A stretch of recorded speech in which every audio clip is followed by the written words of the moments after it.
भारत का defence sector तेजी से आगे बढ़ रहा है। पिछले 3 महीनों में defence sector based mutual funds में 60% तक की जो बढ़ोतरी है वो देखने को मिली है। वहीं इस कैटेगरी में एक्टिव और पैसिव दोनों तरीके के कुल 6 फंड्स हैं जिन्होंने अब तक 57.70% का औसत रिटर्न दिया है।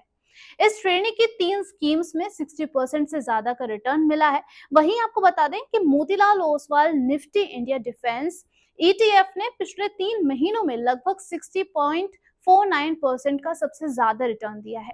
इसके बाद Motilal Oswal Nifty India defence index fund ने 60.23% रिटर्न दिया है। Groww Nifty India defence ETF और Aditya Birla SL Nifty India defence index fund ने बीते 3 महीनों में 60.12% और 59.96% का रिटर्न दिया है। Groww Nifty India defence ETF FOF ने 59.45% रिटर्न दिया है। डिफेंस सेक्टर पर बेस्ड इकलौता active fund HDFC defence system ने 45.93% रिटर्न दिया है।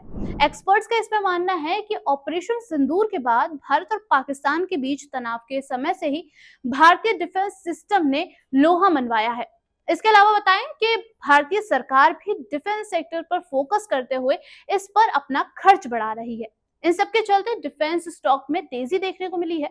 इकोनॉमिक टाइम्स की रिपोर्ट्स की बात करें तो स्क्रिप्ट बॉक्स के फाउंडर और सीईओ अतुल सिंघल ने इस पर कहा है कि डिफेंस इंडेक्स फंड्स ने जबरदस्त रिटर्न दिया है। वहीं फाइनेंशियल ईयर 2025 के लिए देश के डिफेंस सेक्टर के लिए बजट तय करते समय स्वदेशीकरण के लिए ज्यादा ध्यान दिया गया है। रक्षा मंत्रालय का कुल कैपिटल एक्सपेंडिचर 1.72 लाख करोड़ रुपए रखा गया, जिससे नए ऑर्डर को सपोर्ट मिला।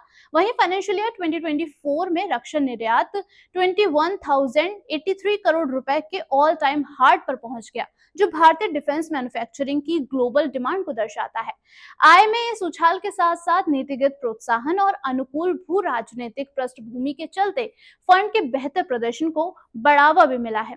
इसके अलावा बता दें कि दरअसल जब भी सीमा पर इस तरीके का तनाव का माहौल होता है तब मिसाइल, ड्रोन, रडार जैसे रक्षा उपकरणों की डिमांड बढ़ जाती है और इसी डिमांड को पूरा करने के लिए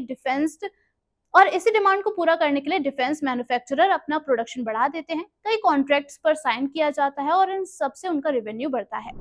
ऐसे वक्त पर निवेशक इन कंपनीज पर ज्यादा फोकस करते हैं और उनके शेयर्स खरीदने शुरू कर देते हैं। इसके अलावा भारत दशकों से रूस, इजराइल और फ्रांस जैसे देशों से हथियार मांगता रहा है, लेकिन अब चीजें धीरे धीरे बदल रही हैं।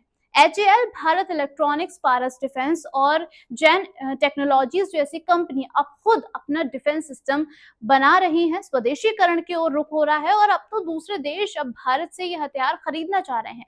पिछले 6 महीनों में डिफेंस बेस्ड पैसिव फंड्स में 34% का रिटर्न देखने को मिला है, जिसमें Motilal Oswal Nifty India defence ETF सबसे ऊपर रहा है, क्योंकि फंड ने पिछले 6 महीनों में 34.22% का रिटर्न दिया है। इसके बाद Motilal Oswal Nifty India defence index fund की बात करें तो जिसने इसी अवधि में 33.73% रिटर्न दिया है। वहीं grow Nifty India defence ETF FOF ने पिछले 6 महीनों में 33.35% का रिटर्न दिया है और इस सेक्टर पर बेस्ड एकमात्र सक्रिय फंड एचडीएफसी डिफेंस फंड ने 6 महीनों में यानी कि पिछले क्वार्टर में 15.86% का रिटर्न दिया है।